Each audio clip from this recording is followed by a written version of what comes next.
श्रीराम कुणाच्या आयुष्यात नसतात, असतात प्रत्येकाच्याच आयुष्यात नेहमी.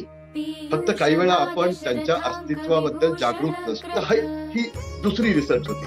तर प्रत्येक वेळा आम्ही ते सगळे 4 नाही 7 रामायण मी वाचली. त्याच्यामध्ये आध्यात्मिक रामायण पण वाचलंय, संस्कृतचं जे ओरिजिनल होतं ते, जैन रामायण 2 वाचली आहे. असं कंबांचं आहे, त्याचं ट्रान्सलेशन वाचलं, वाल्मिकी रामायणाचं हिंदी आणि संस्कृतचं वाचलं, एकनाथ वाचले, गोस्वामी तुलसीदास वाचले, हे सगळे मिळून घेतले. आणि त्याच्यावर जवळजवळ एक 250 ते 300 कॉमेंट्रीज वाचल्यात रामायण. काही लोक म्हणतात रामायण खरंच झालं की नाही, त्याला काय प्रमाण नाही काय. प्रत्येक जागी मला विचारतात हे खरं आहे का, हे नुसती एक मायथॉलॉजी आहे का, हिस्ट्री आहे. तर त्यांना पहिली गोष्ट मी हे सांगतो की आपल्याकडे वेद आहेत, पुराण आहेत, ब्राह्मण आहेत, उपनिषद आहेत, पण फक्त महाभारत आणि रामायण या दोघांना आपण इतिहास म्हणतो. इतिहास जसं झालं तसं, इति आणि हास, जे जसं झालं तसं. याच्यामध्ये हे ट्रेडिशनला प्रमाण तर हवं, प्रमाण असल्याशिवाय आम्ही काही मानणार नाही. तर त्यांना मी हे विचारतो, सिंपलशी गोष्ट तुम्हालाही विचारतो की गौतम बुद्धाचा जन्म कुठे झाला. त्याच्यात प्रत्येक जण म्हणतो लुंबिनी, नेपाळमध्ये. लुंबिनी कशावरून, तिथे शिलालेख आहे. तो शिलालेख कोणी लिहिला, सम्राट अशोकाने लिहिला. गौतम बुद्धाच्या किती वर्षानंतर, 500 वर्षानंतर. तुमच्याकडे प्रमाण काय त्याच्यामध्ये. आणि त्या फक्त एका भागात नाहीये, त्या काश्मीर पासून कन्याकुमारी पर्यंत, लिटरली वेस्ट पासून ईस्ट पर्यंत सगळीकडे. तर त्या काळामध्ये जेव्हा कुठल्याच प्रकारची आधुनिक संचार साधनं नव्हती आणि काश्मीरहून निघून कन्याकुमारीला पोहोचायला कदाचित एका माणसाला जन्म जायचा त्याचा पोहोचण्यासाठी. अशा वेळी ही गोष्ट एकाच फॉर्मॅटमध्ये इतक्या लांबपर्यंत पसरली, याचा अर्थ त्याच्यामध्ये कुठेतरी सत्य होतं. त्या स्की रिसॉर्टच्या वर आहे द्रोणागिरी पर्वत. तर तिथे त्या स्की रिसॉर्टच्या शेजारी एक उंच टेकडीवर एक हनुमान मंदिर आहे. तिथं ते म्हणतात की हनुमानजी जेव्हा संजीवनी बुटी घ्यायला आले तेव्हा त्यांनी पहिल्यांदा तिथे ते उतरले आणि तिथून त्यांनी सगळीकडे पाहिलं की इथे कुठे येतो, म्हणजे संजीवनी बुटी कुठे येते. तर त्यावेळी त्यांना हे सांगितलं गेलं होतं की रात्री तुम्ही जाल तेव्हा संजीवनी बुटी चमकेल काजव्यासाठी. आपण फोटोजमध्ये पाहतो की त्यांचा असा हात आहे, त्याच्यावर पूर्ण द्रोणागिरी पर्वत आहे. तसं नाहीये, द्रोणागिरी पर्वत तिथेच आहे, पण तो जो पर्वत जातो त्याची जर मी शेक दाखवतो, अशी गेली आहे, अशी आली आहे आणि मग ती अशी तुटलेली आहे. हे तुम्हाला दिसतं तिथे गेलं. तर तिथून ते जे तो जो गडा घेऊन गेले, त्या एक अंश घेऊन गेले त्या दगडाचा. तुम्ही जर श्रीलंकेत गेलात, गाले त्या जागी, Galle is an old Portuguese fort आणि तिथे क्रिकेट स्टेडियम पण आहे, मॅचेस वगैरे खूप होतात तिथे. म्हणजे मला हे सगळं करण्याच्या आधी मी खूप कॉमेंट्री गालेली केलेली आहे, क्रिकेट कॉमेंट्री केलेली आहे. तर गालेमध्ये एक रुमासोला माउंटन या नावाने तिथे एक टेकडी आहे गालेच्या बाहेर. आणि त्या टेकडीची जे खडक आहेत किंवा तिथली जी माती आहे ती एक्झॅक्टली द्रोणागिरी पर्वतच्या मातीशी मॅच करते. मोठं आणि वेगळं काहीतरी घडलं जे नॉर्मली आपल्या आयुष्यात फार कमी वेळा घडतं, विच इज की त्यावेळी सगळ्यांनी नंतर आधी देवाला नमस्कार केला, नंतर उपाध्यायजींना नमस्कार केला. तर मी जेव्हा उपाध्यायजींना नमस्कार केला तेव्हा त्यांनी फक्त माझ्या डोक्यावर हात ठेवला आणि त्यांच्या डोक्यावर त्यांनी डोक्यावर हात ठेवला. मी रडायला सुरुवात केली आणि इतक्या वेळ तिथे रडत होतो आणि जितक्या वेळ मी रडत होतो तिथपर्यंत त्यांनी माझ्या डोक्यावर हात ठेवलेला होता. आता त्या मनुष्याचं माझं काय नातं होतं, कुठून आलं ते, त्या जागेचं महत्व होतं का, प्रभू रामचंद्रांचा तो हात होता का, गोस्वामी तुलसीदासांचा आशीर्वाद होता का, काहीच नव्हतं. आणि माझ्या भावाला कुठेतरी उत्तम आलं तर सायकॅट्रिस्ट मला जास्त चांगलं सांगू शकते.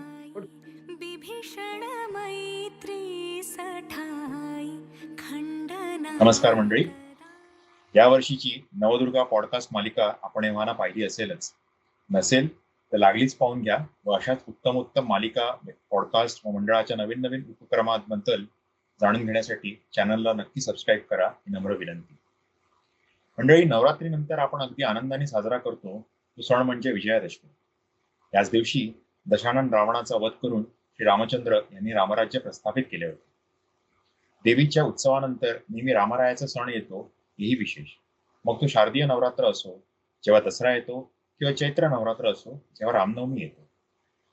यावर्षी हिंदू म्हणून आपल्या सर्वांचा स्वाभिमान अगदी शिगेला पोहोचला जेव्हा भक्ती व अधर्मावरील विजय याची कलियुगातील अनुभूती म्हणून रामललाच्या मंदिराचे प्रतिष्ठापन आपण पाहिले.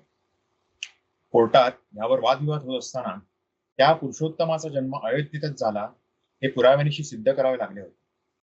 भावभावना, भक्ती काही एक वेळ बाजूला ठेवली तर या स्वाभाविक वाटणाऱ्या प्रश्नाचे उत्तर आपल्याला आपल्या इतिहास व पुराणातून मिळाले.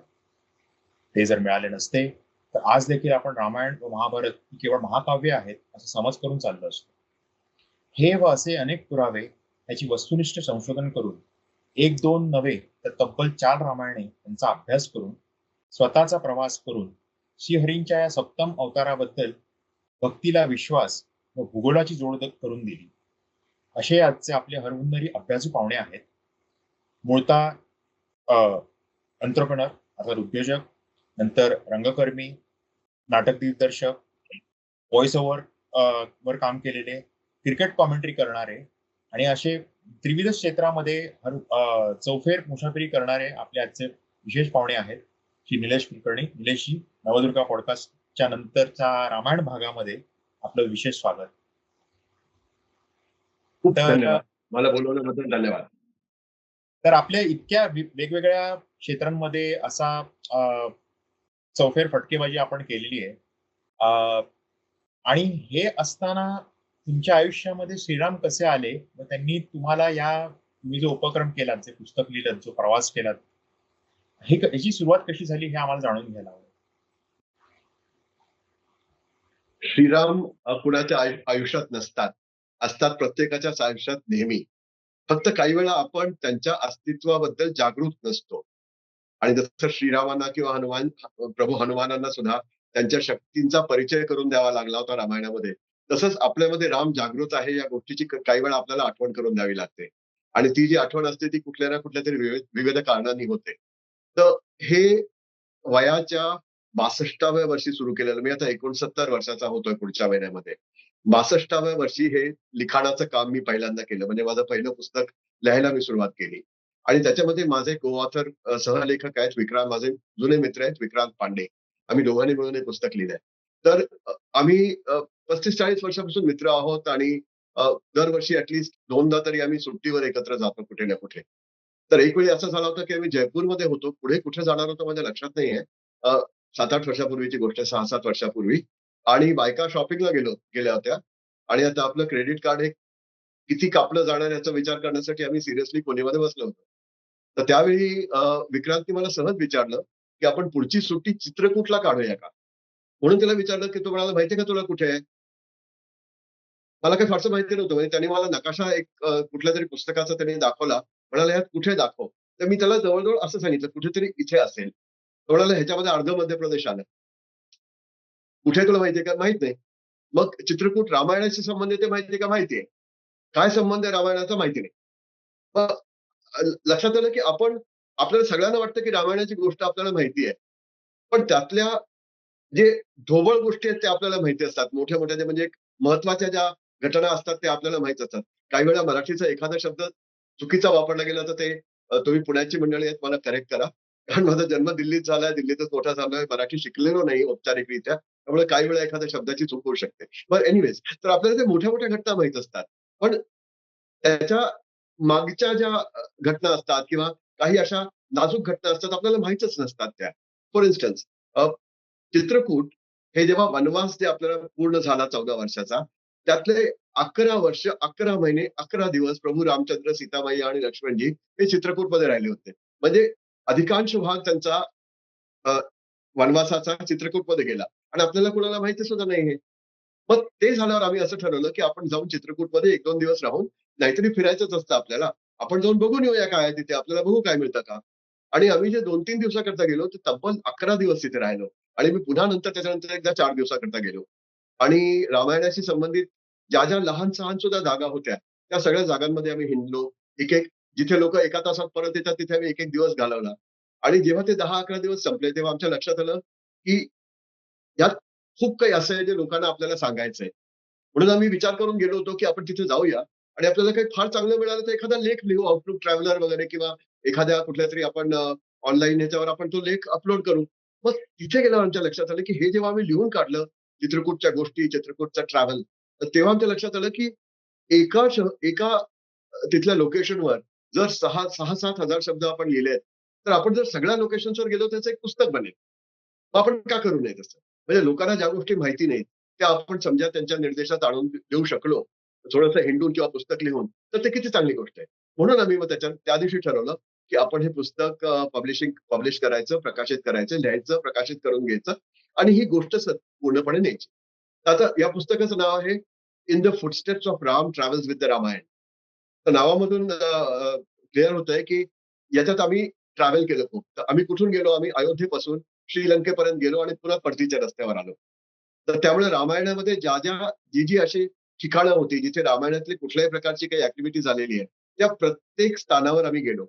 तिथे 2-2, 3-3 दिवस राहिलो. तिथल्या लोकल लोकांशी बोललो. तिथे जे काही बघण्यासारखं होतं ते बघितलं. रामायणाशी संबंधित सगळ्या साइट्सवर गेलो आणि हे सगळं तब्बल 15 महिन्यापर्यंत चाललं होतं. तर 15 महिने आम्ही दर महिन्याला 10 दिवस ट्रॅव्हल करायचो. कारण आमची बाकीची हे उद्योग पण पोटापाण्याचे पण करायला हवेत. तर त्याच्यासाठी आम्ही आपल्या आपल्या बेसला परत येतो. मी दिल्लीला आणि विक्रांत बडोद्याला आणि दुसऱ्या महिन्यामध्ये पुन्हा 10 दिवस जायचो. आणि त्या 20 दिवसाच्या अंतराळामध्ये जे काही घडलं ते लिहून काढायचं. तर पुस्तकाचा फॉर्मॅट काही असा आहे, की ह्या 2 कथानकं बरोबर चालतात. एक म्हणजे आमचं ट्रॅव्हल, आम्ही कुणा लोकांना भेटलो, कुठे गेलो, काय खाल्लं, काय पाहिलं, कुठे राहिलो आणि दुसरं म्हणजे तिथे घडलेली रामायणाची कथा. आणि त्यात सुद्धा त्या कथानकातून आम्ही अशा गोष्टी उचलल्या, की ज्या फक्त तिथल्या लोकल लोकांनाच माहीत असतात. कारण स्थलपुराण म्हणजे एक प्रकार असतो ना, की जिथे एक एक जागी जातो तिथे काहीतरी घडलं त्या लोकांना माहिती असतं. ते कुठल्याही मेनस्ट्रीम पुस्तकामध्ये नसतं. तर आम्ही ते सगळं जाणून घ्यायचा प्रयत्न केला आणि त्या गोष्टी सुद्धा आमच्या कथानकामध्ये पॅरलल चालल्या. तर त्या पूर्ण पुस्तकामध्ये आमचा प्रवास आणि प्रभूंचा प्रवास जो गेलेला आहे, तो ज्याच्या मागे-मागे आम्ही त्यांच्या पावलावरून जात होतो. या दोन्ही गोष्टी एकत्र आहेत आणि त्या इंटरमिंगल्ड आहेत. एक स्थान, एक जागा, त्याच्यात प्रभूंच्या आयुष्यात काय झालं तिथे रामायणात. मग मग पुढे आम्ही काय केलं, मग पुढे काय झालं, असं करून ते पुस्तक पुढे जातं. ही त्याची सगळ्याची पार्श्वभूमी आणि त्याचं डिस्क्रिप्शन पुस्तकाचं. अ, तुम्ही तुमचा प्रवास सांगितला, की म्हणजे प्रवास कसा झाला, डेस्टिनेशन कसं जी, पोहोचलं आणि जी, त्याच्या अनुषंगाने ज्या पॅरलल गोष्टी घडल्या त्या. पण त्याच्या जी. आधीचं प्रवासाची अ, मूळ संकल्पना किंवा कसा तुम्ही ते करणार आहात किंवा हं. म्हणजे मला तर ॲक्चुअली आश्चर्य असं वाटतं, की हा अचानक पांडेजींच्या मनामध्ये चित्रकूटचा संदर्भ का यावा? आणि त्याच्यामागे काहीतरी एक विधिलिखित असावं का, की त्यांच्या मागे चित्रकूट अचानक का आठवावं जयपूरमध्ये बसून तुम्हाला? आणि तिथून हा बिलकुल, सगळा बिलकुल, प्रवास सुरू बिलकुल. झाला असं म्हणायला हरकत नाही. पण त्याच्यामध्ये तुमची अ, अ, मूळ मूळ अभ्यासाचं स्वरूप काय होतं, की जिथनं तुम्ही मग प्रवासाला सुरुवात केली? कारण प्रवास तर तो तुम्ही केलेला आहे आता. प्रवासाचं वर्णनही आम्ही वाचणारच. आणि तर हं, हं. त्यामुळे त्याच्या आधीची पूर्वपीठिका जी असेल, की एखाद्या व्यक्तिमत्त्वाची, एखाद्या चरित्र नेता किंवा चरित्र नेतीची अशी जी काही पूर्वपीठिका असेल, तो अभ्यास तुम्ही कसा केलात? आणि त्याच्यापुढे प्रवास असं? अ, हे बघा 2 तऱ्हेचा अभ्यास केला. 2 तऱ्हेचे प्रश्न होते. आपण चित्रकूट हे आपल्याला माहीत असलेलं स्थान होतं. अयोध्या आपल्याला माहीत असलेलं स्थान होतं. नाशिक आणि हंपी आपल्याला माहीत असलेले स्थान आहेत. पण बाकीची जी रस्त्यात मध्ये वेगवेगळे स्टॉप्स आमचे आले, ते सगळे कुठे कोणाला माहीत होते. ते कुठे जायचं हे ठरवणं हे पहिला प्रश्न होता. कुठे जायचं हे ठरवल्यानंतर मग तिथे काय बघायचं आणि ते रिसर्च कशी करायची हा दुसरा प्रश्न होता. तर त्याच्यामध्ये क्रेडिट आम्हाला जात नाही. एक फारच अ, अ, पूजनीय व्यक्ती आहे तिथे. त्यांचं नाव आहे डॉक्टर राम अवतार शर्मा. ते रेव्हेन्यू सर्व्हिस ऑफिसर आहेत आणि त्यांनी रामायणावर खूप अभ्यास केलेला आहे आणि ते हा जो वनवासातला जो रामांचा पथ आहे, त्याच्यावर ते तब्बल 17 वेळा गेले. त्यांनी तो संपूर्ण प्रवास 17 वेळा केला. ते गाडीने गेले, ते मोटरसायकल, स्कूटरने गेलेत, ते सायकलवर गेलेत. म्हणजे विविध आयुष्याच्या वेळेवर ते जागोजागी गेलेले आहेत. आणि त्याच्यात त्यांनी एक मोठं पुस्तक छापलंय राम के पथ पर म्हणून त्याचं नाव माझ्या आता लक्षात येत नाहीये. एक कॉफी टेबल बुक त्यांनी छापलंय. पण त्या पुस्तकामध्ये जी ट्रीटमेंट आम्ही केली ती नाहीये. त्याच्यामध्ये फक्त स्थानाचं नाव, त्याचा एक फोटो आणि एक लाईनीमध्ये तिथे काय झालं ते आणि ते कुठे आहे एवढं लिहिलेलं होतं. तर त्याच्यात आम्ही ते पुस्तकाचा पुढे अभ्यास केला. रामवतारजींच्या पायाजवळ बसलो, त्यांच्याकडून समजून घेतलं आणि मग त्यातून आम्ही ही जागा निवडल्या, की ज्या जागांवर आम्हाला जायचं होतं. आणि मग त्याच्याप्रमाणे मग आम्ही ते लिनिअर बनवलं. आता त्याच्यात काय असतं, की रामायणामध्ये आपण फक्त आपल्याला तुलसीदासांचं रामायण माहिती आहे किंवा वाल्मिकीचं किंवा एकनाथांचं, कंबाचं, भासाचं ही माहिती आहे. पण तब्बल लिखित ह्याच्यामध्ये 332 रामायण आहेत. आणि जर तुम्ही मौखिक परंपरा आणि लोकनाट्य आणि कठपुतली आणि कथकलीतले असे वेगळे जे व्हर्जन्स घेतले, तर ते सगळे मिळून जवळ-जवळ 3000 आहेत. तर 3000 वेगवेगळी रामायण आहेत. या प्रत्येक पुस्तकामध्ये एक मूळ कथानक तेच आहे. पण बाकीच्या ज्या कथानकाच्या बाजूच्या आजूबाजूच्या गोष्टी असतात, त्या सगळ्या वेगवेगळ्या होत गेलेल्या आहेत. कारण आपला धर्म असा आहे, की आपण कधी कुणाला जबरदस्ती करून आपला धर्म धर्म वाढवला नाही. आपला जो धर्म वाढला तो ऍसिम्युलेशननी वाढवला, लोकांना जोडून घेऊन वाढवला आपण. त्यामुळे आपण जिथे कुठे जातो आणि धर्म वाढवायचा प्रश्न येतो तेव्हा आपण त्याला भीती दाखवत नाही किंवा त्याच्यावर बळजबरी करत नाही. उलट त्याला असं सांगतो की बघ तू आमच्यातलाच आहेस. तर हे ऍसिम्युलेशन किंवा कनेक्ट फार आवश्यक आहे. आपल्या धर्मामध्ये आहे की आपण लोकांना कनेक्ट करू देतो त्या धर्माशी. म्हणून जेव्हा जेव्हा धर्मप्रसारक ही गोष्ट घेऊन समजा दक्षिणेत किंवा पूर्वेत गेले असतील, तिथे प्रत्येक जागी लोकांनी विचारलं, बरं राम हा अयोध्येचा राजा, आम्हाला काय? आमचं काय त्याच्यामध्ये? एक म्हणजे हायपोथेसिस आहे माझी. तर त्यावेळी लोकांनी सांगितलं, अरे इथे पण तर आला होता राम. अशा प्रकारे जर आपण बघितलं तर एक एक रामाच्या कथानकातली एक एक गोष्ट ही भारताच्या विविध भागांनी क्लेम केलेली आहे. इथे घडली होती, इथे घडली होती, इथे घडली होती, इथे घडली होती असं. तर हे जाणून घेणं आवश्यक आहे. ह्यातलं ऍक्च्युली आपण मापदंड कुठला घ्यायचा? कुठे घडलं होतं म्हणून आपण समजायचं. कारण प्रत्येक जागी आपण you can't exercise your judgement आणि मग ते खूप सब्जेक्टिव्ह होतं. त्यामुळे आम्ही जेव्हा एक एक गोष्ट 4 जागी झाली असं येत होतं, तेव्हा आम्ही वाल्मिकी रामायण हे एक बेस घेतलं. आणि वाल्मिकी रामायणात ती गोष्ट जिथं झाली असं लिहिलेलं असेल, ती जागा आम्ही एक तऱ्हेने समजा की ऑथराइज समजा किंवा प्रॉपर तीच जागा ती आपण घ्यायची असं ठरवलं आणि त्याप्रमाणे आम्ही आमचा रूट बनवला. तर हे झालं रूट मधलं. आणि त्यानंतर मग दुसरं काय, की बरीच मौखिक परंपरा ह्याच्यातली आहे. आपण जाऊन चित्रकूटमध्ये विचारल्यावर ते आपल्याला 15 तऱ्हेच्या गोष्टी त्याबद्दल सांगतात. पण आता त्यातली आपण गोष्ट ती घ्यायची ती कुठली? कारण आपण जेव्हा उत्तर भारतात आपण या तर वाल्मिकी रामायणचं पारायण होतं किंवा गोस्वामी तुलसीदासांचं रामचरितमानसचं होतं. तसं तसं आपण महाराष्ट्रात जातो तेव्हा एकनाथ रामायण आहे. आपण दक्षिणेत जातो तेव्हा कंबांचं आहे किंवा गुणागोपाल रेड्डीचं मल्हारी रामायण आहे. आपण ज्या भागात जातो त्या भागाचं रामायण तिथे लोक मानतात. आणि प्रत्येकामध्ये आपला आपला क्लेम आहे की इथे अमकं झालं होतं, तिथे तमकं झालं होतं. तर त्या गोष्टी आम्ही पहिल्यांदा वाल्मिकी रामायणाला एक मूळ आधार म्हणून घेतला आणि त्या वाल्मिकी रामायणात झालेल्या सगळ्या गोष्टी घेतल्या. काही गोष्टी अशा आहेत ज्या वाल्मिकी रामायणात नाही आहेत, पण आम्ही समजा दक्षिणेत गेल्यावर आम्हाला ती गोष्ट कंबांच्या रामायणामध्ये सापडली किंवा महाराष्ट्रात आम्हाला एकनाथांच्या रामायणात सापडली. तर मग आम्ही ती तिथून घेतली आणि ती एक्नॉलेज केली. पण हे मात्र लक्षात ठेवलं, की त्या गोष्टीचा कुठे ना कुठेतरी उल्लेख वाल्मिकी रामायणात असला पाहिजे. म्हणजे काही वेळा असतं, की वाल्मिकी रामायणात एखाद्या श्लोकाचा एखादा भागच त्याचं नाव असतं तिथे आणि ती गोष्ट संपूर्णपणे एकनाथांनी सांगितलेली असते. मग तिथे आहे ना आणि एकनाथांनी सांगितली आहे ना, मग ती गोष्ट आपण घ्यायची. तर ही दुसरी रिसर्च होती. तर प्रत्येक वेळा आम्ही ते सगळे 4 नाही 7 रामायण मी वाचली त्याच्यामध्ये. आध्यात्मिक रामायण पण वाचलंय. संस्कृतचं जे ओरिजिनल होतं ते. जैन रामायण 2 वाचली आहेत. असं कंबांचं आहे. त्याचं ट्रान्सलेशन वाचलं. वाल्मिकी रामायणाचं हिंदी आणि संस्कृतचं वाचलं. एकनाथ वाचले. गोस्वामी तुलसीदास वाचले. हे सगळे मिळून घेतले आणि त्याच्यावर जवळ-जवळ एक 250 ते 300 कॉमेंटरीज वाचल्यात रामायणावर. लोकांनी वेगवेगळ्या भागावर त्याच्यावर काही ना काही लेख लिहिलेले ते लेख वाचले मी कंपायलेशन्समध्ये. आणि हे आम्ही काय करायचो, की समजा आपण असं ठरवलं, की हे सगळे वाचायचे आणि मग आपण जायचं, तर आपला जन्म गेला असता. त्यामुळे what we used to do was की आम्ही तिथे जायचो, ती जागा बघायचो, तिथल्या गोष्टी काढायचो आणि मग परत येऊन तेवढे फक्त भाग त्यात वाचायचे. त्यामुळे जसं-जसं आमची कथानक पुढे जात गेलं, तसं-तसं आमचं रामायणाचं पारायण सुद्धा पुढे-पुढे जात गेलं. आणि आम्ही कथानक संपलं तिथे आमचं रामायणाचं पारायण संपलं. त्यामुळे आम्हाला त्या 20 दिवसामध्ये लिहिता आलं. नाहीतर मग ते लिहिता आलं नसतं. तर ते सगळं जे काही आम्ही लिहिलेलं आहे, ते सगळं कुठल्या ना कुठल्यातरी रामायणापासून घेतलेलं आहे आणि त्याचा रेफरन्स पुस्तकामध्ये आहे. ज्या गोष्टी फक्त लोकल किंवदंती आहेत, तिथे आम्ही लिहिलंय ॲज पर लोकल ट्रेडिशन आणि मग त्याच्यानंतर ती गोष्ट लिहिली आहे. आणि ती गोष्ट खूप महत्वाची असते किंवा खूप लोकांना माहीत नसलेली असते म्हणून ती घेतलेली आहे आणि तिथे त्याचा रेफरन्स दिलेला आहे. अशा प्रकारे त्याचं रिसर्च बॅकअप झालं. तुम्ही माझी पुस्तकाची आता मी तुम्हाला कॅमेरा टिल्ट करून नाही दाखवू शकत, पण खालच्या बाजूला 3 कंप्लीट ट्रॅक्स आहेत, ज्यात फक्त रामायण आणि देवी पुराण वगैरे हे सगळे ठेवलेले आहेत. जे जे आम्ही त्यावेळी वापरले होते ते. तुमचा त्याच्यावरचा ही अभ्यास पार्श्वभूमी पुस्तक.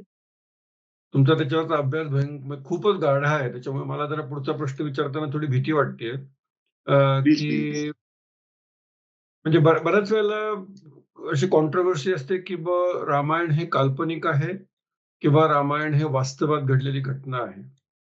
हं, आणि जर वास्तवात घडलेली घटना असेल, तर इतक्या हं. हजारो वर्षानंतर आपल्याला काय आढळतं जे की अजूनही ते रामायण जिवंत करतं? कारण रामसेतूबद्दलची कॉन्ट्रोव्हर्सी आपण ऐकली, की काही लोकं म्हणत होते, की छे, छे हे तर काल्पनिक आहे. नंतर लक्षात आलं, की तसं काहीतरी तशी काहीतरी वास्तू तिथे अस्तित्वात आहे, ती पूर्णपणे काल्पनिक नाहीये. तर ह्या सगळ्या प्रवासामध्ये विशेषतः तुम्ही रामायणाची इतकी व्हर्जन्स आहेत त्याचा उल्लेख केला, इतक्या प्रकारची रामायण आहे त्याचा उल्लेख केला. तर त्याच्यामध्ये तुम्हाला असं काय जाणवलं, की जिथे रामायण जिवंत झालं आणि जिथे सगळी रामायणं एकत्र येऊन ती जणू काय खरोखर हे एक ठिकाण आहे, जिथे रामायण अगदी अस्तित्वात असायलाच पाहिजे, त्याच्याशिवाय दुसरा काही पर्याय नाही, असं असं तुम्हाला आढळलं?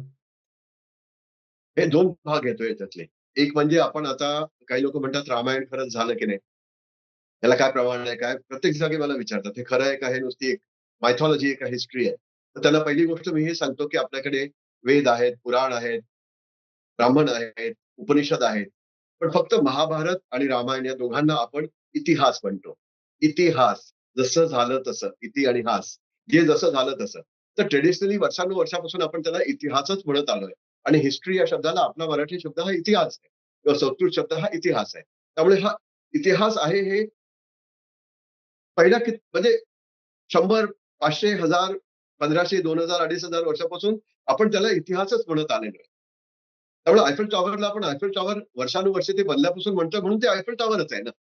तर तसंच त्याप्रमाणे हे एक ऍस्पेक्ट झाला. दुसरं मी जे अ, आपण तुम्ही दोघेही वैज्ञानिक आहात, सगळे तिघच टेकीज आणि सायन्स बेस्ड आहात. पण आपली एक ज्याला आपण अभिमानाने सायंटिफिक वे ऑफ थिंकिंग असा एक सिंगल इन्व्हर्टेड कॉमामध्ये म्हणतो. ज्याच्यामध्ये हे की प्रत्यक्षाला प्रमाण तर हवं. प्रमाण असल्याशिवाय आम्ही काही मानणार नाही. तर त्यांना मी हे विचारतो सिंपलशी गोष्ट तुम्हालाही विचारतो, की गौतम बुद्धाचा जन्म कुठे झाला? त्याच्यात प्रत्येक जण म्हणतो लुंबिनी, नेपाळमध्ये. लुंबिनी कशावरून? तिथे शिलालेख आहे. तो शिलालेख कोणी लिहिला? सम्राट अशोकाने लिहिला. गौतम बुद्धाच्या किती वर्षानंतर? 500 वर्षानंतर. मग तुमच्याकडे प्रमाण काय त्याच्यामध्ये? अशोक तिथे गेला असेल, त्यांनी विचारलं, "अरे, कुठे झाला गौतम बुद्धाचा जन्म?" "अहो, इथेच." त्यांनी तिथे शिलालेख खोदला. तुम्ही त्या शिलालेखाला बेस मानलं आणि त्याच्यावर आपली संपूर्ण गोष्ट त्याच्यावर आधारित केली.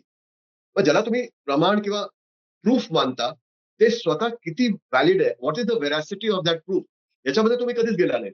तुम्ही फक्त सांगितलं अशोकाचा शिलालेख आहे. अहो, 500 वर्ष नंतर लिहिलेल्या शिलालेखाला प्रमाण काय होतं? त्यांनी अशोकाने जर तिथे विचारलं असतं, की काय प्रमाण आहे? तर तो शिलालेख लिहिला गेला नसता आणि गौतम बुद्ध कुठे जन्मले हे कुणालाच कळलं नसतं. तर तसंच आपण काय करतो, जे आपल्याकडे जे आर्किटेक्चर किंवा कॉइन्स किंवा शिलालेख हे जे प्रूफ असतात ते आपण बघतो. तर आपण जर रामायणाबद्दल मागे गेलो, तर आपल्याला कळतं, की जवळ-जवळ almost little before the Christian इरा म्हणजे एक 50 बीसी, 100 बीसी, 500 बीसी या वेळेपासून बीसी ज्याला आपण म्हणतो आता, त्या वेळेपासून भारतात टाईमलाईनवर तुम्ही जर घेतलं, तर कुठल्या ना कुठल्या तरी जागेवर रामायणाबद्दलचे शिलालेख आहेत किंवा रामायण मंदिरांवर रामायणाचे कोरलेले आहेत किंवा कुठे ना त्यांचे कॉइन्स सापडलेले आहेत. असं करून तुम्ही जर ते मागे गेलात 2500 3000 वर्ष, तर तुम्हाला कन्सिस्टंटली तेव्हापासून आत्तापर्यंत काही ना काहीतरी ऍक्टिव्हिटी किंवा काही ना काहीतरी ऑब्जेक्ट किंवा काही ना काहीतरी बिल्डिंग किंवा काहीतरी कुठेतरी मूर्ती काढलेल्या अशा रामायणाबद्दल दिसतील. आणि त्या फक्त एका भागात नाहीयेत. त्या काश्मीरपासून कन्याकुमारीपर्यंत लिटरली वेस्ट पासून ईस्ट पर्यंत सगळीकडे आहे. तर त्या काळामध्ये जेव्हा कुठल्याच प्रकारची आधुनिक संचार साधनं नव्हती आणि काश्मीरहून निघून कन्याकुमारीला पोहोचायला कदाचित एका माणसाला जन्म जायचा त्याचा पोहोचण्यासाठी. अशा वेळी ही गोष्ट एकाच फॉर्मॅटमध्ये इतक्या लांबपर्यंत पसरली. याचा अर्थ त्याच्यामध्ये कुठेतरी सत्य होतं. त्याच्यामध्ये ते सत्य नसतं. तर ही गोष्ट एकाच फॉर्मॅटमध्ये इतक्या जागी पसरली नसती. तर ते सुद्धा मी एक प्रमाण म्हणून घेऊन चालतो. आणि प्रत्यक्ष प्रमाण तुम्ही विचाराल, तर एक प्रमाण असं आहे, की जे पौराणिक आहे आणि ज्याच्याबद्दल लोकांना फारसं माहिती नाहीये. आणि ते प्रमाण मी लोकांना सांगतो, की डोळ्याने बघून या म्हणजे तुम्हाला कळेल, की उत्तर भारतात औली म्हणून एक जागा आहे उत्तराखंडमध्ये. Auli is a ski resort. त्या स्की रिसॉर्टच्या वर आहे द्रोणागिरी पर्वत.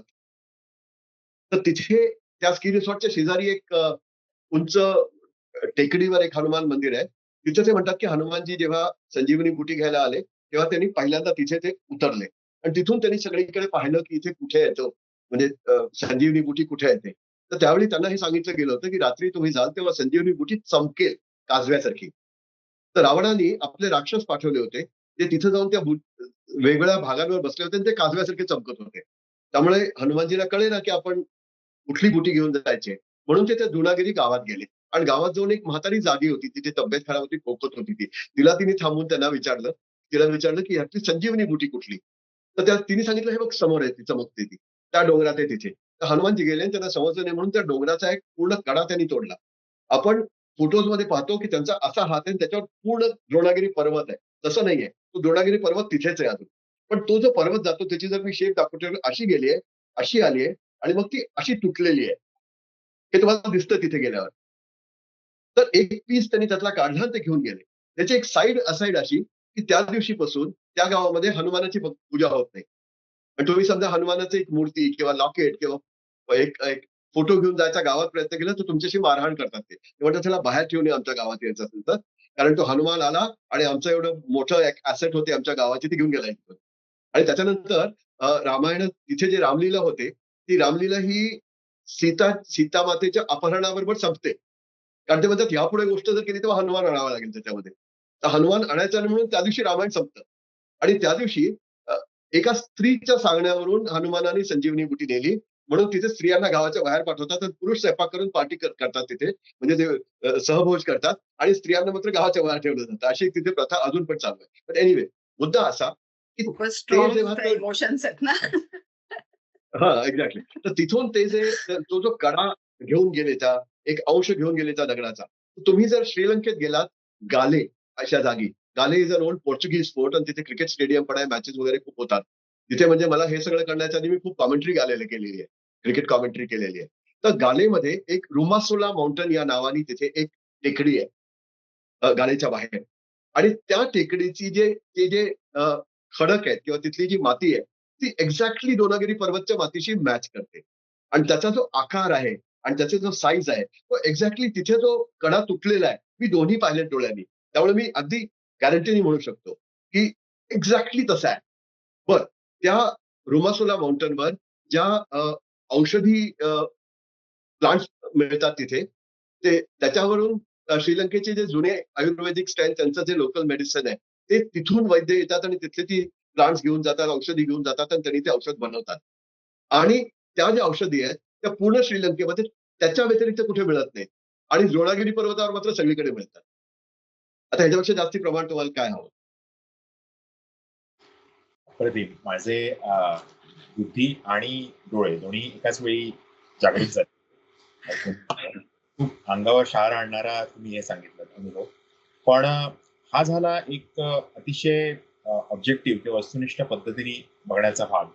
त्यामध्ये तुम्ही जॉग्राफी आणलीत, तुम्ही आयुर्वेद आणलं, तुम्ही नाही म्हणायला जिओलॉजी पण आणलात अस्पष्टामध्ये. हे जर आपण बाजूला ठेवलं तर भक्ती हा एक आणि भक्ती आणि भाव हा एक हे असतो. मागे आपण फोनवर पहिल्यांदा बोललो तेव्हा तुम्ही ह्या प्रवासाबद्दल बोलताना एक ठिकाणाचा उल्लेख केलात की जिथे त्याबरोबर तुमचं फारच भावनिक नातं झालं होतं आणि तिथे तुमचे अनुभव फारच विलक्षण हे होते जे तुम्हाला भावुक करून गेले. तर त्याबद्दल काही सांगाल का? कुठल्या जागेचं म्हणताय तुम्ही? कारण मला इतके विलक्षण अनुभव आलेले आहेत रस्त्यामध्ये, की प्रत्येक जागी मला काहीतरी असं आहे, की जे मी जीवनभर माझ्याबरोबर घेऊन जाणार आहे. हा मी तो अनुभव म्हणतोय जेव्हा तुम्हाला शूट करायला अलाउड नव्हतं पण तुम्हाला सरतेशेवटी तुम्हाला हो, शूट हो. करायला केलं आणि हो, हो, हो. ते राजापूरमध्ये झालं. राजापूरमध्ये झालं. राजापूर म्हणजे गोस्वामी तुलसीदासांची जन्मभूमी. तर तिथे आम्ही जेव्हा गेलो होतो नदीच्या किनाऱ्यावर, तिथे त्यांचं घर होतं, जिथे ते लहानाचे मोठे झाले. तिथे आता एक मंदिर आहे आणि त्या मंदिरामध्ये गेल्या काहीतरी 8 पिढ्यापासून अ, 24 तास रामचरितमानसाचा पाठ होत असतो. म्हणजे त्यांच्या घरातल्या सगळ्यात जे वयोवृद्ध आहेत ते जवळ-जवळ त्यावेळी 80-81 वर्षाचे होते आणि त्या दिवशी जो पाठ करत होता तो त्यांचा 12 वर्षाचा नातू होता. तर कोणी ना कोणीतरी 2 तासाच्या शिफ्टमध्ये कंटिन्युअसली रामचरितमानसाचा पाठ तिथे होत असतो. त्यामुळे तुम्ही हे बघा, की तिथे ज्याला आपण पॉझिटिव्ह वाइब म्हणतो आजच्या तारखेमध्ये ती पॉझिटिव्ह एनर्जी किती असेल त्या जागेमध्ये.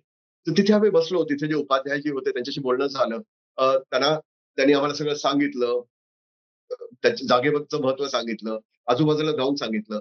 आम्ही जेव्हा कॅमेरे काढले किंवा मोबाईल्स काढले फोटो काढण्याकरता, तर ते म्हणाले, "थांबा, नाही फोटो नाही काढायचे." म्हणे परवा कलेक्टर आले होते. त्यांनी काढायचा प्रयत्न केला. मी त्यांना सुद्धा बाहेर जायला सांगितलं. तुम्ही काढायचे नाहीत फोटो. तर मग मी ठीक आहे, जे काही त्या जागेची गरिमा असेल ती सांभाळणं तर आमचं कर्तव्य आहे. तुम्हाला नसेल तर आम्ही नाही काढत.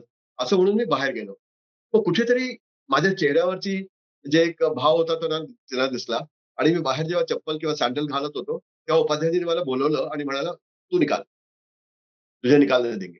तो निकाल फोटो जितने निकालने." मी तिथे खूप सगळे फोटो काढले. पण तो फोटो हा एक सिम्बॉल झाला फक्त. पण तिथे काहीतरी असं मोठं आणि वेगळं काहीतरी घडलं जे नॉर्मली आपल्या आयुष्यात फार कमी वेळा घडतं. विच इज की त्यावेळी सगळ्यांनी नंतर आधी देवाला नमस्कार केला, नंतर उपाध्यायजींना नमस्कार केला. तर मी जेव्हा उपाध्यायजींना नमस्कार केला, तेव्हा त्यांनी फक्त माझ्या डोक्यावर हात ठेवला आणि त्यांनी डोक्यावर हात ठेवला, मी रडायला सुरुवात केली. आणि मी इतक्या वेळ तिथे रडत होतो आणि जितक्या वेळ मी रडत होतो तिथपर्यंत त्यांनी माझ्या डोक्यावर हात ठेवलेला होता. आता त्या मनुष्याचं माझं काय नातं होतं, कुठून आलं ते, त्या जागेचं महत्व होतं का प्रभू रामचंद्रांचा तो हात होता का गोस्वामी तुलसीदासांचा आशीर्वाद होता का काहीच नव्हतं आणि माझ्या भावाला कुठेतरी उचंबळून आलं तर सायकॅट्रिस्ट मला जास्त चांगलं सांगू शकतील. पण कुठेतरी असं काहीतरी झालं जे समजण्याच्या बाहेरचं होतं आणि मी जवळ-जवळ 15-20 मिनिटं तरी निदान तिथे ओक्साबोक्शी रडत होतो. आणि जेव्हा मी ते रडणं माझं थांबलं आणि मी उठून उभा राहिलो आणि डोळे पुसले, तर ते माझ्या समोरच बसलेले होते फक्त. बाकी ते काही मला बोललेले नव्हते. त्याच्यानंतर मी फक्त त्याला नमस्कार केला आणि परत आलो. त्याच्यानंतर बऱ्याच वेळा असं वाटलं, की आपण जाऊन पुन्हा तिथे बघून येऊया काय होतं का? मग मला वाटलं, की नाही, ही परीक्षा घेण्याची गोष्ट नाहीये. त्यावेळी त्यावेळी समजा ती नक्षत्र, ते त्यावेळेचं वेळची एनर्जी, ती ऊर्जा, तो वेळ, त्यातली माझी मनस्थिती, त्याची मनस्थिती, त्या जागेची ऊर्जा याचं कुठलीतरी एक कॉम्बिनेशन घडून आलं होतं. आणि ते जर मी पुन्हा हुडकायचा प्रयत्न केला, तर जे पहिल्यांदा कॉम्बिनेशन घडलं होतं, त्याच्याशी तो न्याय होणार नाही. म्हणून मी पुन्हा त्या जागेवर गेलोच नाही कधी. फक्त ती आठवण माझ्याकडे कायम आहे. पण अशा खूप जागा आहेत. अशा खूप जागा आहेत आणि असं खूप काही घडलंय, ज्याने माझं आयुष्य संपूर्णपणे बदलून टाकलं. हो, अजून अजून ऐकायला आवडेल आम्हाला. आपण फक्त बरं, बरं, बरं. आहोत. बरं. काही गोष्टी अशा असतात, की ज्या ही एक भावनात्मक लेव्हलवरची गोष्ट होती, मी जी तुम्हाला सांगितली तर. एक म्हणजे जी आपण ज्याला मी प्रोसेस केलं, अशा लेव्हलची पण एक गोष्ट झाली. चित्रकूट जवळ एक गुप्तगंगा म्हणून स्थान आहे. अंबरीश आश्रम या नावाने त्याला जाणलं जातं. तर अंबरीश आश्रम म्हणजे कसं आहे, की जेव्हा 11 महिने 11 दिवस आणि 11 वर्षांनी, 11 वर्ष 11 महिने 11 दिवसांनी प्रभू रामचंद्रांनी आणि सीतामय्यांनी आणि लक्ष्मणजींनी चित्रकूट सोडलं आणि ते दंडकारण्यात प्रवेश झाले. त्यावेळी तिथे ते शेवटची जागा होती चित्रकूटची. त्याच्यानंतर ते बाहेर पडले आणि दंडकारण्यात गेले. कारण लिटरली ते जंगलाच्या आतच ती जागा आहे. तर आम्ही त्याला हुडकत गेलो, अंबरीश स्थली, अंबरीश स्थली. तर कुणाला ते समजेना. पण अंबरीश हा प्रभू रामचंद्राचा जुना वंश आहे. त्याची ती तपोस्थली होती. म्हणून त्यांनी असा विचार केला होता, की इथे जाऊन आपण आशीर्वाद घ्यायचा आणि मग दंडकारण्यामध्ये प्रवेश करायचा. अशा विचारांनी ते तिथे थांबले होते 1 दिवसाकरता. तर ती आम्ही हुडकून पण कोणी सांगत नव्हतं. मग शेवटी तिथे जवळपासच एक गावामध्ये आम्हाला एक माणूस म्हणाला, "अच्छा, अच्छा, गुप्तगंगा." बोले, "हम उसको गुप्तगंगा बोलते हैं. आप जिस नाम से पूछ रहे हो, इस नाम से कोई नहीं जानेगा." आम्हाला म्हटलं, "आम्हाला जायचंय." पण सकाळपासून हुडकत तिथे तोपर्यंत 3 वाजले होते. तर तो आम्हाला म्हणाला, की "आपको मिलेगा नहीं. आप यहाँ से किसी को ले जाओ." तर त्याने असा हात केला आणि एका माणसाला बोलवला. जवळ अशा फाटक्या अवस्थेतलाच एक मनुष्य आला. तो म्हणाला, "हा तिथे रोज जंगलामध्ये लाकडं कापायला जातो. तर तुम्ही ह्याच्याबरोबर जा. हा तुम्हाला घेऊन जाईल. त्याला ती जागा माहिती आहे." तर तो म्हणाला, "मी आत्ता आलो." आत गेला. कुऱ्हाड घेऊन आला, कुऱ्हाड आणि 2 मोठे असे दंडे आणले. ते आमच्या हातात दिले आणि म्हणाला, "आप चढ." तर तिथे आम्ही गेल्यावर काही 1-2 शेतांमधून गेलो. नंतर मध्ये एक नदी होती. त्या नदीचं पाठ अ, म्हणजे जवळ-जवळ कंबरेइतकं पाणी होतं किंवा निदान थाईजपर्यंत तरी होतं. त्याच्यातून आम्ही वेढ करून पलीकडे गेलो आणि मग त्या डोंगरावर अशी जवळ-जवळ ऑलमोस्ट 45 डिग्रीजची क्लाइंब होती वर. जंगलातून अशी जाताना पाऊलवाट होती ती. त्या पाऊलवाटेतून आम्ही जात गेलो वर-वर. अर्ध्या रस्त्यात गेल्यावर माझ्या लक्षात आलं, की आता अंधार पडणार आहे. तर म्हणून घाबरून मी त्याला विचारलं, की "यहाँ कोई जानवर-वानवर तो नहीं आते कभी जंगल में?" "अरे!" बोला, "नहीं कोई जानवर-वानवर कुछ नहीं, जानवर वगैरह कुछ नहीं होता है यहाँ पे." तर थोड्या वेळ अजून गेल्यावर मी त्याला पुन्हा विचारलं, की "अगर जानवर नहीं है, तो हमको ये डंडे क्यों दिए हैं? और तुमने कुल्हाड़ क्यों मतलब कुल्हाड़ी क्यों पकड़ी है? जर जानवर नहीं तो मग हे सगळं कशाला?" बोला, "जानवर तो नहीं लेकिन कभी-कभी चीता आ जाता है और भालू भी आ जाता है." ते चिता, भालू त्यांनी इतकं कॅज्युअली म्हटलं, पण आम्हाला चिता आणि भालू म्हणजे झूमध्येच आवडतात ना. बाहेर चिता, भालू असल्यावर ते त्यांचा एरिया आपला नाहीये. त्यामुळे आमचा जीव असा अगदी मुठीत धरून कसं तरी आम्ही चढत गेलो, की इथून परत तर जायचं नाही आता. बरं, ते आश्रम दिसायला लागल्यावर एक पाण्याची धार येत होती वरून. ती आश्रमात एका जागी यायची आणि मग खाली एका अजून एक कुंडात पडायची, तिथून नदीमध्ये जायची. म्हणाला, "बस यही पाणी पीते रात को." आमचे काय वर-खाली होत होतं. मग आम्ही वर गेलो. वर गेल्यावर आम्ही तिथे आवाज दिला, "कोई है क्या? कोई है क्या? कोई है क्या?" एक 10 मिनिटं आवाज देऊन सुद्धा कोणी आलं नाही. मग नंतर थोड्या वेळाने एक बाबाजी आतून आले. अशी मोठी पांढरी दाढी, वयोवृद्ध आणि फक्त एक पंचा गुंडाळलेला. म्हणाले, "माफ कीजिए, आवाज सुन ली थी, लेकिन हम गैया की सेवा कर रहे थे, तो उस समय आ नहीं सकते थे." अकेले है ना, सब कुछ हमको ही करना पडता है. तर मी त्यांच्याशी बोललो, त्या जागेबद्दल सगळं समजून घेतलं. समजून घेतल्यानंतर जाताना माझी जी शहरी तुमच्या भाषेत म्हणजे खाज, ती जात नव्हती. म्हणून मी त्यांना विचारलं, की "आपको डर नहीं लगता? यहाँ अकेले रहते आप जानवरों के बीच में?" तर ते फक्त शांतपणे हसले, माझ्या जवळ आले, माझ्या खांद्यावर हात ठेवला आणि मला म्हणाले, की "मुझे ये बताइए, मैं यहाँ किसका काम कर रहा हूँ?" मी म्हणजे मला काहीच माझ्याकडे उत्तर नव्हतं. ते म्हणाले, "प्रभू का." अगर मैं यहाँ पर प्रभु के आदेश से प्रभु का काम कर रहा हूं, तो मेरी सुरक्षा की जो जिम्मेवारी है, वो मेरी है कि प्रभु की है? तो जब वो है और वो देख रहे हैं, तो वो देखेंगे ना, मुझे चिंता करने की क्या जरूरत है? आता ही गोष्ट मला इतकी म्हणजे तुम्हाला सांगता येत नहीं की ती किती माझ्या अस्तित्वाचा एक हिस्सा झालेली आहे, कि हम उनको उनका काम करने दें ना. हर जगह हमको क्यों बीच में घुसना है, की ये मेरी जिम्मेवारी है. ये उनका काम है, वो करेंगे. त्यामुळे आता आयुष्यात लहान-मोठ्या प्रत्येकालाच काही ना काहीतरी चॅलेंजेस येतात. प्रत्येक चॅलेंज आल्यावर एखादा दिवस, दुसरा दिवस मी अ, अ, ह्याच्यात असतो, विवंचनेत असतो किंवा काळजीत असतो किंवा टेन्शन घेतो, स्ट्रेस घेतो खूप. तिसऱ्या दिवशी माझ्या लक्षात येतं, की अरे ये तो उन्होंने करना है ना, मेरे को चिंता करने की क्या बात है? त्या दिवशी रात्री मी म्हणतो, "भगवान ये काम है भैया, करना है तेरे को. मैं सो रहा हूँ, तू देख क्या करना है वो." आणि मग जसं होतं ते चांगलंच होतं. तर एक गोष्ट मी ती आत्मसात केली, माझ्या आत गेली आणि माझा एक हिस्सा झाली ती. तर अशा गोष्टी असंख्य आहेत त्या ट्रिपवर, असंख्य आहेत. म्हणजे जेव्हा मी सुरुवात केली ना, सॉरी प्रश्न विचारण्याकरता मी वेळच देत नाहीये. पण नाही, नाही, नाही. तुमचा सांगेल फ्लो तेवढं इतका सांगतो. छान आहे कारण मी मी ॲक्चुअली त्याच्यावरती एवढंच म्हणणार अनुषंगाने होते, ते की येतंय म्हणून सांगतो तुम्हाला. आम्ही आम्ही ऐकतो आहोत. तुम्ही जी. बोलत राहा. काय काय तुमचं इतकं नाही छान मी वाटतंय ऐकायला. पण कारण मी एकच म्हणणार ही होते, जी की ही जी आपण ही जी प्रत्येक जण सगळ्या तत्वज्ञान किंवा जे काही आपल्याला सद्गुरू किंवा जेही कोणी थोर पुरुष सांगत असतात, ते आपण सतत ऐकत असतो, की सगळं परमेश्वराला शरण जा आणि तो सगळं तुमचं बघेल. बिलकुल, बिलकुल. पण ते ॲक्चुअली प्रत्यक्षात आचरणात आणणं इतकं कठीण आहे आणि ते स्वतःच्या अंगाला ठीक आहे. लावून न घेता, की माझीच जबाबदारी आहे, मलाच हे सगळं सॉर्ट आउट केलं पाहिजे. करायला पण पाहिजे. हे हां. त्या बाबाजींनी जे सांगितलं, की म्हणजे मूर्तिमंत तत्वज्ञान जगावं कसं? हे जगावं. त्यांनी बहुतेक ते दाखवलं जगत आणि होते. ते ते जगत होते बरोबर आहे. ते जगत होते ते मला दिसलं आणि माझ्या चढताना जी माझी मानसिक अवस्था होती आणि उतरताना जी होती त्याच्यामध्ये जमीन आसमानाचा फरक होता. कारण उतरत असताना मला बिलकुल भीती नाही वाटली. कोणी आलं जरी तरी काही ते मला हे पण पुढे म्हणाले, की "भैया देखो ये बात करो. अगर प्रभु चाहते हैं कि मेरी आज मृत्यु हो जाए, तो आप सामने खड़े हैं, आप बचा लोगे क्या?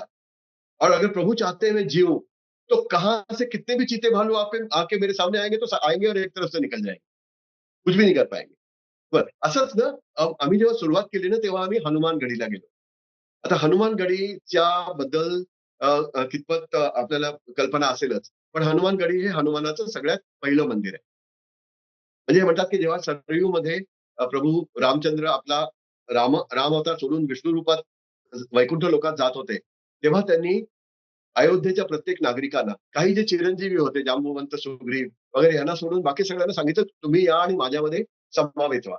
तर त्याच्यामध्ये तिथले सगळे वानर, तिथले रहिवासी, तिथले पशु-पक्षी, तिथली जनावरं सगळे विष्णू रूपात गेले आणि आपल्या ज्या योनीतून ते आले होते, त्याच्यामध्ये ते परत गेले, की ज्या लोकातून आले होते, त्या लोकामध्ये ते परत गेले. तर जेव्हा सगळे येऊन गेले, तेव्हा प्रभू रामचंद्रांनी पाहिलं, की एकच व्यक्ती तिथे किनाऱ्यावर उभी आहे, जी हालत नाहीये. ते म्हणजे प्रभू हनुमान. तो त्यांनी त्याला बोलवलं आणि सांगितलं, "हनुमान तुम तो मेरे परम भक्त हो, मेरे भाई की तरह हो. तो जब सब आ गए मेरे में विलीन हो गए, तो तुम क्यों विलीन नहीं हो रहे?"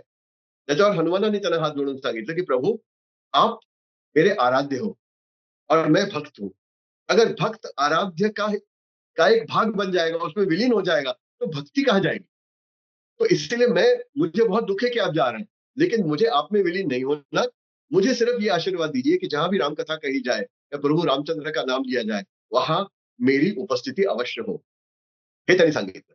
तर आपण आज रामाचं नाव घेतो, तर इथे कुठेतरी आसमंतात हनुमान सुद्धा आपल्याला बघताय. असं ती बिलीफ है. तर त्यावेळी त्यांनी त्याला सांगितलं, की "आप उस पहाड़ पे अयोध्या के सबसे ऊँची जगह पे जाके मेरी अयोध्या का ध्यान रखो." तर ते हनुमानगडीचं मंदिर असं आहे, की जिथे हनुमानजी हे राजा म्हणून बसलेले आहेत. ते तिथे भक्त नाहीयेत. ते तिथे असे छाती फाडून राम-सीता दाखवत नाहीत किंवा ते अग्रेसिव्ह मूडमध्ये नाहीत. ते हात जोडून बसलेले आहेत. ते राजाच्या रूपाने तिथे विराजमान आहेत. आणि ते मंदिर एका मुसलमान राजाने बनवलंय.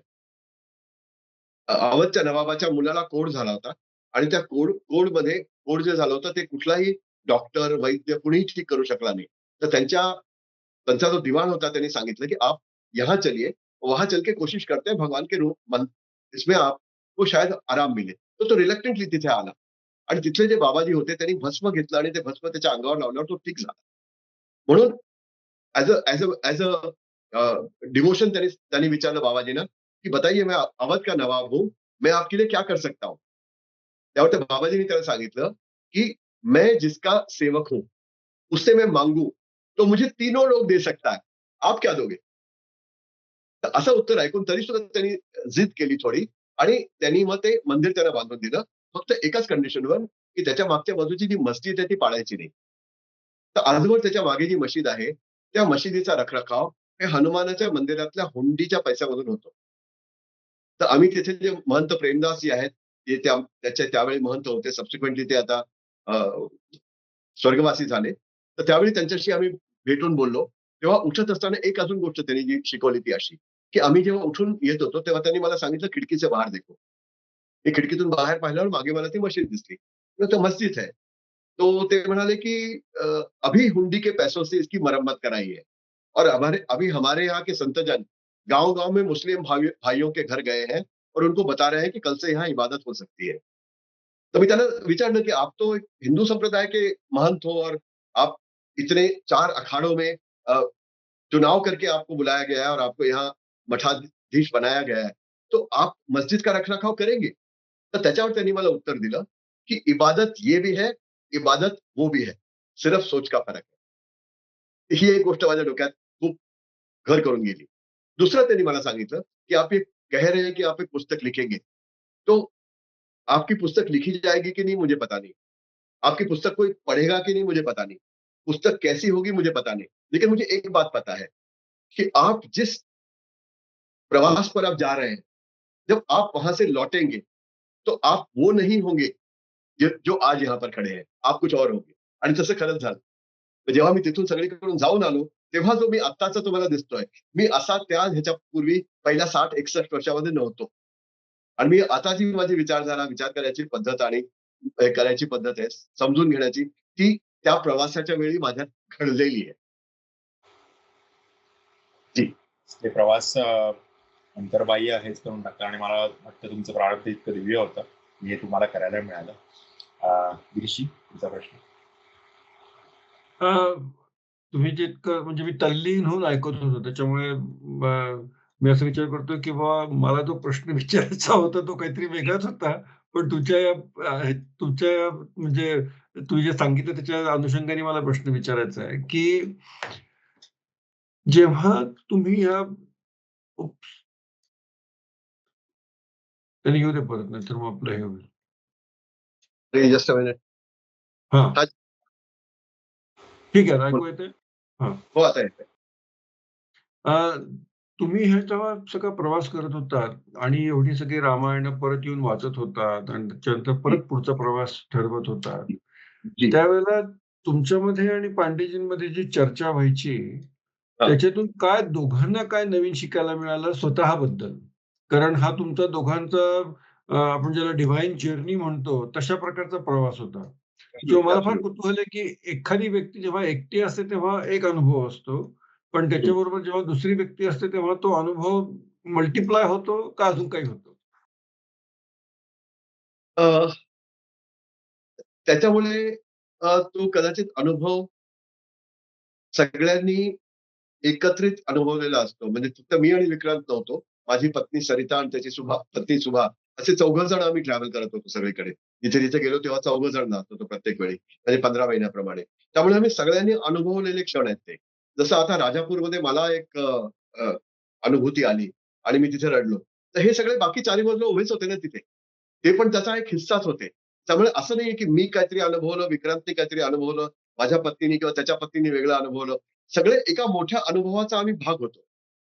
त्यातला जसं नाटकात आपण सगळे स्टेजवर असतो, तेव्हा 4 पात्र असेल एक डायलॉग बोलत असतो. बाकीचे ऐकतच असतात ना, पण ते त्या सीनचा हिस्सा असतात.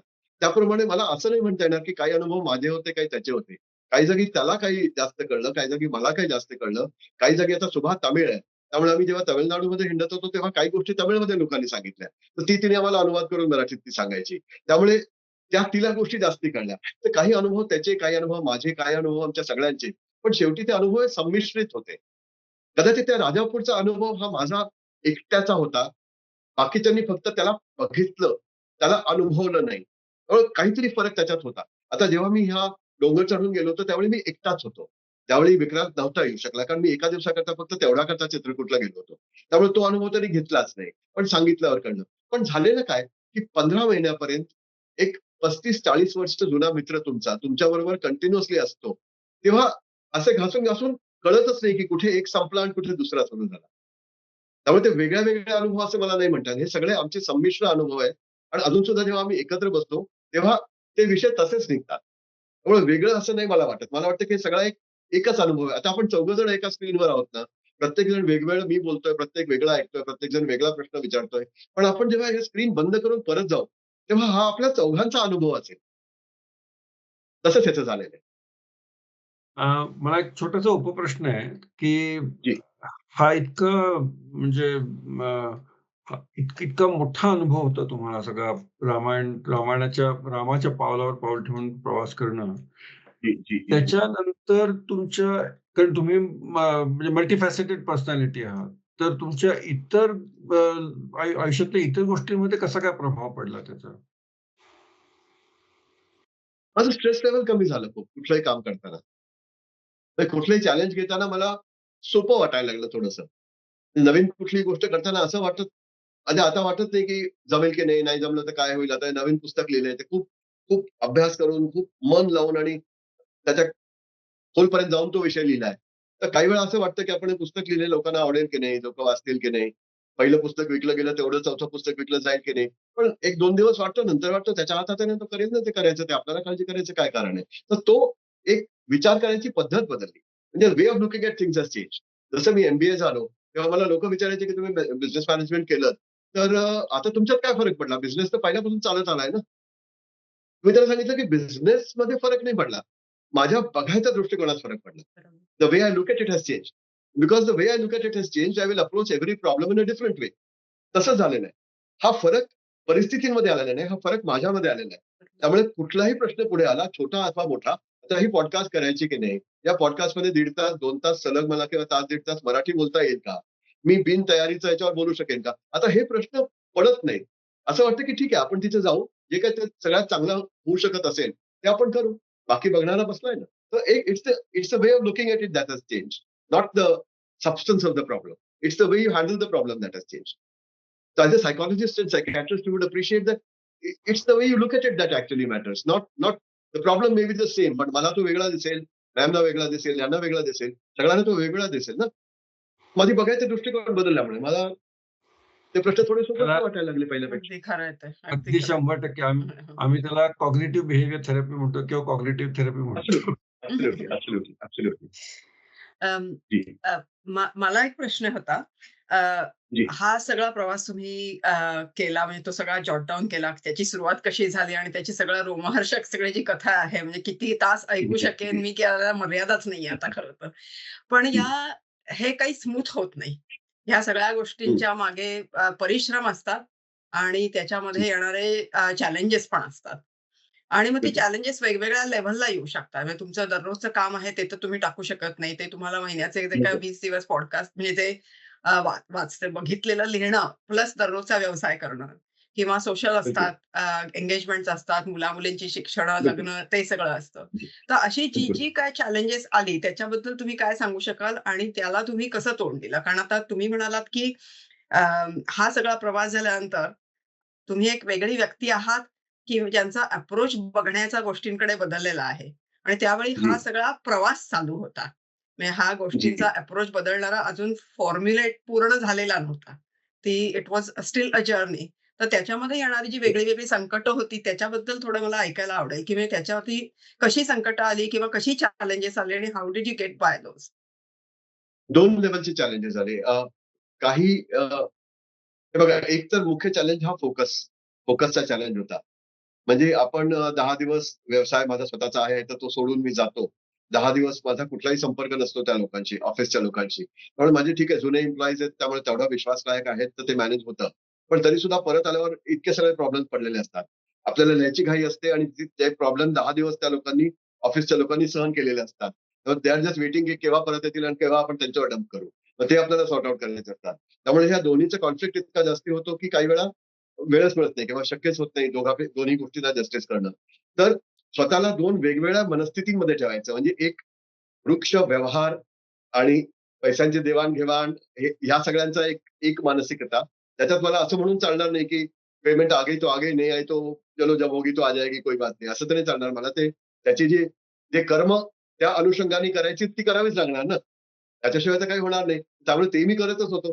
त्याच्यातून गिअर बदलायचा आणि ह्या ह्या ह्याच्यात यायचं आणि परत त्याच्यामध्ये जायचं किंवा परत मग सोशल एंगेजमेंट्समध्ये जायचं किंवा बाकीच्या कामांमध्ये जायचं. हा एक मोठा चॅलेंज होता. तर तो म्हणजे तो नॅव्हिगेट केला म्हणजे जसं पोहायचं असतं. आपण किती समजावून सांगितलं, की हा म्हणजे ब्रेस्ट स्ट्रोक आणि हा म्हणजे फ्री स्ट्रोक. तरी पाण्यात गेल्याशिवाय पोहता येत नाही.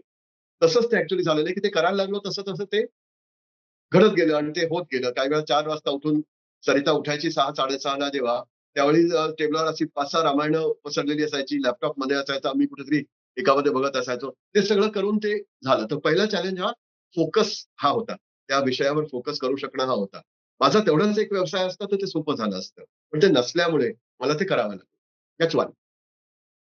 दुसरं चॅलेंज म्हणताल तर ते शारीरिक चॅलेंज होता. म्हणजे शरीराच्या लिमिटेशन्स. मी आणि सरिता दोघे त्यावेळी 60 प्लस आहोत म्हणजे तूर्त आहोत 70 प्लस व्हायला थोडासाच वेळ राहिलेला आहे. तर 60 प्लस होतो आणि त्याच्यात म्हणजे आमच्या दोघांच्या त्यावेळी 2-2 हार्ट इंटरव्हेन्शन झालेल्या होत्या. दोघांची बायपास झालेली होती, दोघांना स्टेंट लागलेले होते. दोनदा 5-5 वर्षाच्या अंतराने आम्हाला हार्ट ते झालेले होते. आता अशा वेळी कित्येक जागा अशा आहेत, जसे मी तुम्हाला सांगितलं तो डोंगर चढून जायचा, नदीमध्ये घोट्यापर्यंत किंवा कमरेपर्यंत पाण्यामधून चालून जायचं. अशा वेळी एक फिजिकल चॅलेंज होतं, की आपल्याला हे शारीरिकरित्या करता येईल का? आता आम्ही जेव्हा हनुमान जन्मस्थळीला गेलो अ, हम्पीमध्ये, तर ते जे आंजनेयर पर्वत आहे, त्यात जायला तुम्हाला 550 पायऱ्या चढाव्या लागतात वर.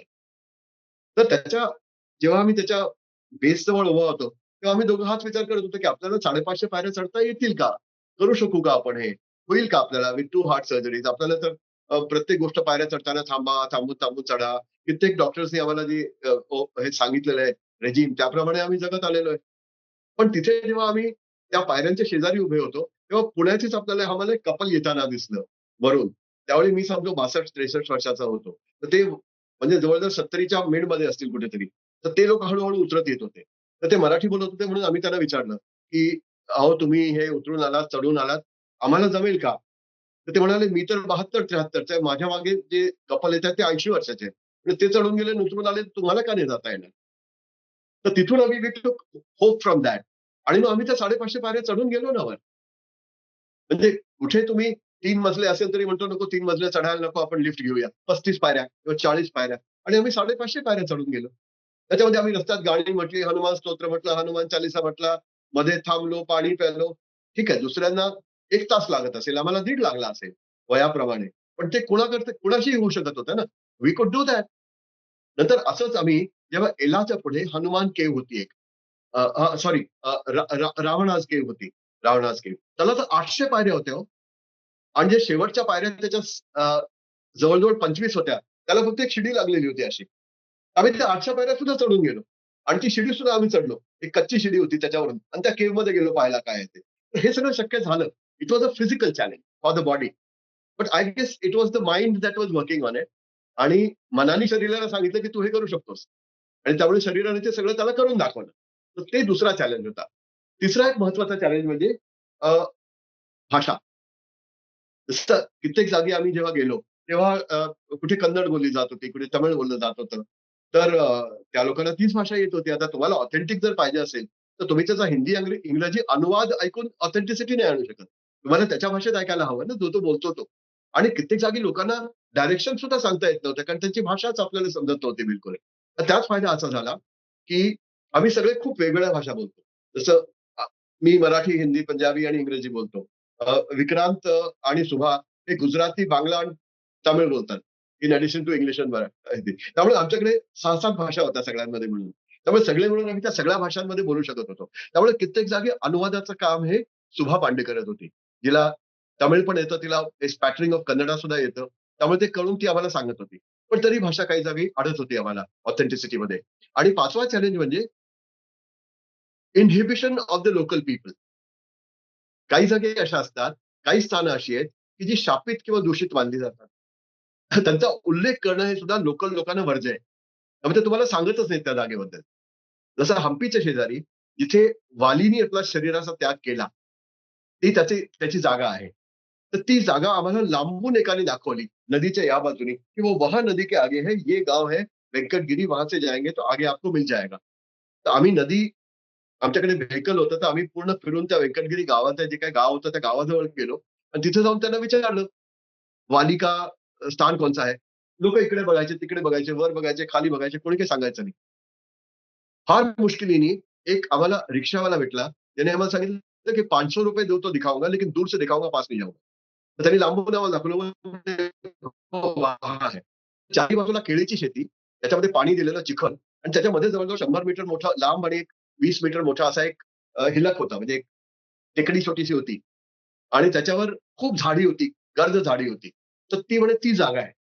तर त्या जागेला मला वाटलं आपण जाऊन पाहावं. आपल्याला ती खाज आहे किंवा कुठली गोष्ट बघितल्याशिवाय नाही मानायचं.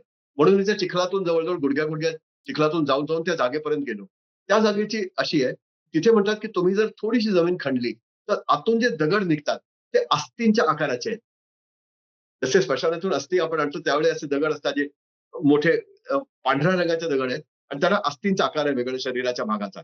तर तसा मी एक थोडंसं खणलं त्याच्या कोपऱ्यावर जाऊन आणि तो एक दगड बाहेर काढला. तो मी जेव्हा तो असा धरला नुसतं पत्नीला दाखवायला, ती जवळ-जवळ 150 मीटर मागे उभी होती तिथे. दाखवण्याकरता वर केला तर एक माणूस पळत आला. म्हणला, "भागो, भागो, भागो, भागो." मला काय वाटलं ह्याच्यावर काहीतरी जनावर आहे आणि ते जनावर आपल्याला अटॅक करेल. म्हणून मी तो दगड फेकला आणि मी पळत-पळत त्या चिखलातून निघत-निघत कसं तरी कोपऱ्यावर आलो. तर तो माणूस बाहेर आला माझ्याकडे आणि मला येऊन म्हणाला, "अभी आपकी जान बचा ली." मैंने बोला, "क्यों?" बोले, "ये शापित स्थल है. यहाँ पे जो पैर रखता है, 7 दिन में उसकी मृत्यू हो जाती है." तर ते त्यांचं रिलक्टन्स असल्यामुळे कुणी ती जागा आम्हाला दाखवत नव्हतं. तर अशा ब्लॉग्स पण खूप जागी आले. आणि तिथे शापित स्थळ काय माहिती का? ते अजून एक ॲडिशनल स्टोरी. मला खरं म्हणजे गोष्टी सांगायला खूप आवडतं. म्हणून हा पॉडकास्ट मी सांगत चाललोय नुसतं. नाही, विच प्लीज, इज की प्लीज जेव्हा सांगा. कारण हे मी तुमच्या पॉडकास्टमध्ये ऐकलं, की ही शापित स्थळ आहे आणि त्यामुळे तिथे 7 दिवसाच्या आत जर का तुम्ही गेलात, तर माणूस मरू शकतो. त्यामुळे कोणाचं धाडस हां, होणारच नाही तिथे पुढे जाण्याचं. होणार ते तो नाही. शाप खरा ठीक असेल आहे. किंवा नसेल कुणालाच माहिती नाही खरं तर, पण तरी. तो शाप प्रभू रामचंद्रांना लागला. आणि ती तारा जी होती वालीची पत्नी, तिने तिथे प्रभू रामचंद्रांना शाप दिला होता, की "तू मागून बाण मारून माझ्या पतीला चा मृत्यू घडवून आणलास. जसं मी विरहात आयुष्य काढणार आहे, तसं मी तुला शाप देते, की तुझं सुद्धा आयुष्य हे विरहातच निघेल." तर ते जे नंतरचे झाले, की सीतामातेला जंगलात जावं लागलं लवकुश व्हायच्या वेळी आणि रामानी कित्येक वर्ष लवकुश मोठे होईपर्यंत विरह सहन करून काढला. ते त्या शापामुळे. तो शाप लागला त्यांना त्यावेळी. तर तो शाप त्या जागेचा असल्यामुळे ते शापित स्थळ होतं. म्हणून तिथे पाऊल ठेवायचं नाही. तर ही एक इनोव्हेशन अशा 5-6 जागा होत्या रस्त्यात. तिथे लोकं दाखवत नव्हते. कारण त्यांना भीती वाटायची तिथे जायची. एक अशी गुहा होती एक राक्षसनीची, अयोमुखी म्हणून राक्षसनी. जिचं लक्ष्मणावर प्रेम जडलं होतं आणि ती लक्ष्मणाला उचलून नेत होती आणि त्याला प्रभू रामचंद्राने तिचे हात कापले आणि त्याला परत आणलं. तिला लक्ष्मणाला परत आणलं. तर त्या जागेला लोकं लांबून सुद्धा दाखवायला तयार नाही. आणि तिथे जेव्हा आम्ही हुडकत-हुडकत जवळ गेलो, तर तिथे आमचा ड्रायव्हर आम्हाला घेऊन गेला आणि तिथे शेजारी एक महादेवाचं मंदिर आहे. त्या महादेवाच्या मंदिरामध्ये तो थांबला. बोलला, "इसके आगे नहीं." आणि पुढे आम्ही त्या गुहेजवळ गेल्यावर पाहिलं, की त्या गुहेच्या तोंडावर जवळ-जवळ एक जवळ-जवळ 1.5 फूट मोठी काँक्रीटची भिंत त्यांनी उभारली होती. त्या राक्षसनीने बाहेर येऊ नये म्हणून. इतकी त्या गावात त्याची दहशत होती. आणि त्या महादेवाच्या मंदिरामध्ये फक्त स्त्रिया पूजा करतात. कारण ते त्या गुहेच्या जवळ आहे आणि ती राक्षसनी ही स्त्रियांवर हल्ला करत नाही. ती फक्त पुरुषांना उचलून नेते, अशी तिथली मान्यता आहे. आणि सांगणारी लोकं अशी, की अहो 10 वर्षापूर्वी हे होतं तेव्हा 15 माणसं गेली, एक पण परत आला नाही. अशा गोष्टी लोकं सांगतात. तर त्यावेळी ते दाखवायला तयार नव्हतं. ते हुडकत-हुडकत आम्हाला जावं लागलं. अशा खूप म्हणजे चॅलेंजेस होते. पण ते जसं-जसं होत गेलं, तसं-तसं ते चॅलेंजेस पण उनका काम था, वो करवाते गए, हम करते गए. अ, मला ऍक्च्युली पुढचा प्रश्न तुम्ही ऑलरेडी त्याचं उत्तर देऊन टाकले या ह्याच्यामधनं.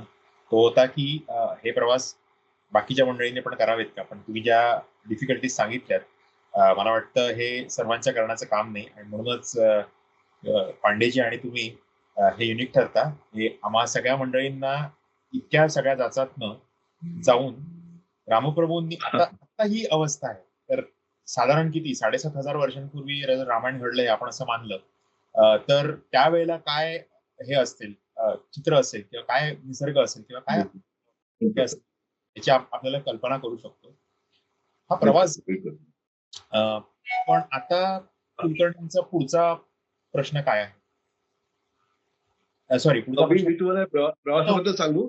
मी आता काही दिवसापूर्वी एक आम्ही टूर क्युरेट केली आहे, अच्छा. रामायण ट्रेल म्हणून. आणि मी असे ग्रुप्सला तिथे घेऊन जातोय, त्यांना दाखवतोय, बघा इथे हे आपलं रामायणाचं सत्य आहे.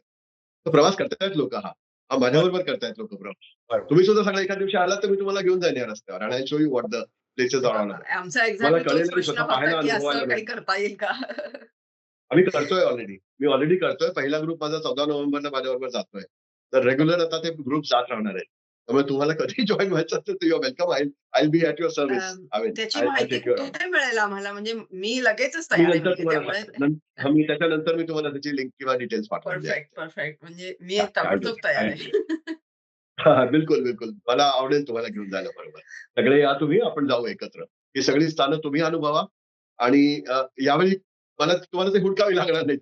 मला तशी सगळी स्थानं माहिती आहेत. मी तुम्हाला घेऊन जाईन, दाखवेन, करेन असं.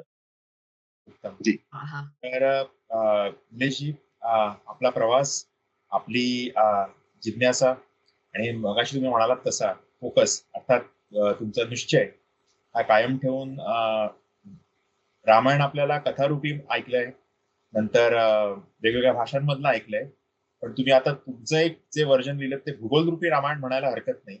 अशा पद्धतीने आमच्या डोळ्यांसमोर आणलंय, सुलभ करून दिलं. आजच्या पिढीला जसं तुम्ही आपण मगाशी पण म्हणालो, प्रमाणाशिवाय हे नाही.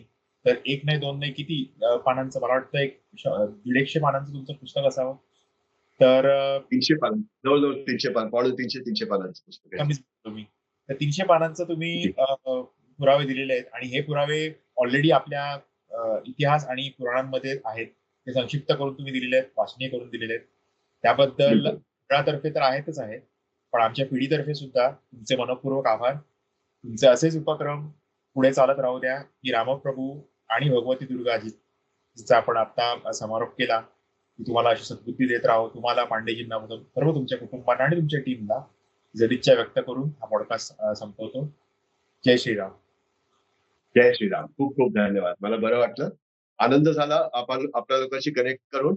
आणि इतक्या लांब राहत असताना, कुठलाही आपला तसा संबंध नसताना सुद्धा एक संबंध आज जुळून आला, की रामप्रभूंची कृपा, नाही तर मग दुसरं काय. ती त्यांची कृपा आपल्यावर झाली, याच्याकरता आपण त्यांना एक धन्यवाद देऊया आणि याचा समारोप करूया. खूप खूप धन्यवाद. खूप बरं वाटलं.